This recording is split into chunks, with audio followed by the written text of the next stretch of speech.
आज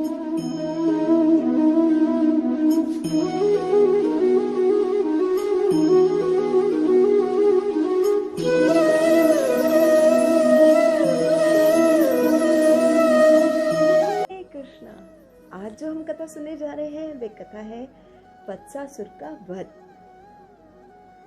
एक दिन कृष्ण और बलराम यमुना के तट पर अपने मित्रों के साथ खेल रहे थे। तभी रोहिणी माता उन्हें बुलाने के लिए आई। रोहिणी माता ने जब उन्हें बुलाया तो उन्हें वे सुनकर अनसुना करने लगे और रोहिणी माता थक कर पुकार पुकार कर वापस घर को लौट गई और यशोदा मैया से कहने लगी कि यशोदा अब तुम ही जाओ अपने लाडलों को बुलाने के लिए। तब यशोदा मैया तभी के तभी उन्हें बुलाने के लिए चली गई।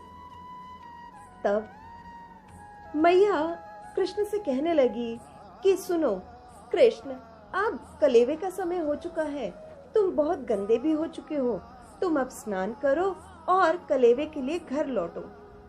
नंद बाबा भी तुम्हारा इंतजार कर रहे हैं, जब तक तुम नहीं आओगे तो नंद बाबा भी कलेवा नहीं करेंगे।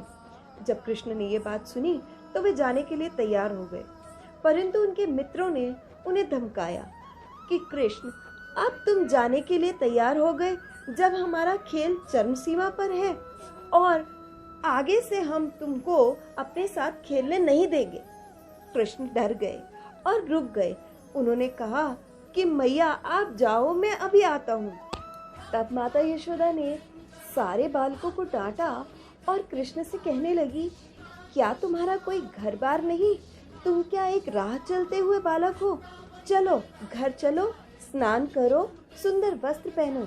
देखो तुम्हारे मित्रों ने भी कितने सुंदर सुंदर वस्त्र पहने हैं जो कि उनकी माताओं ने उन्हें पहनाए हैं।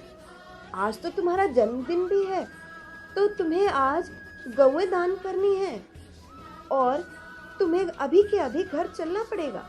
तब माता यशोदा दोनों को, कृष्ण और बलराम को अपने साथ घर वापस ले आई।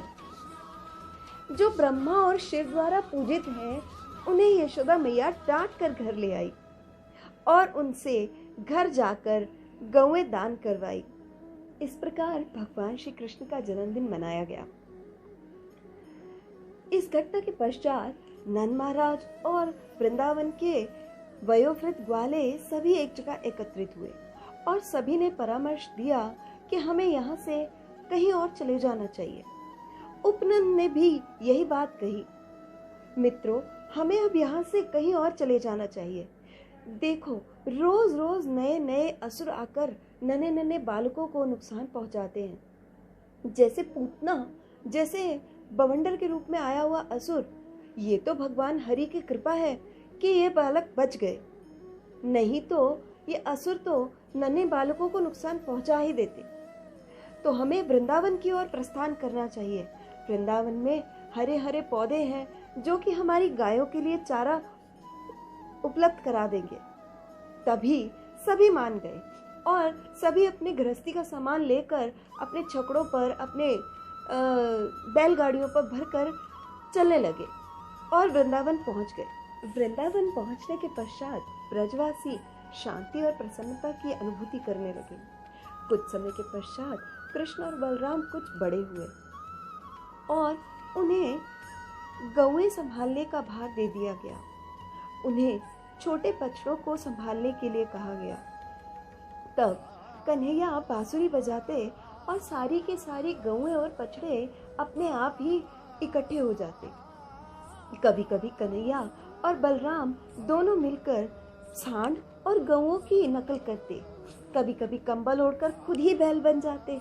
उनकी नुपुर रुंझुन रुंझुन बजती, जिससे कि ब्रजवासी आनंदित हो उठते। एक दिन वृंदावन में कृष्ण और बलराम दोनों ही गौएं चरा रहे थे।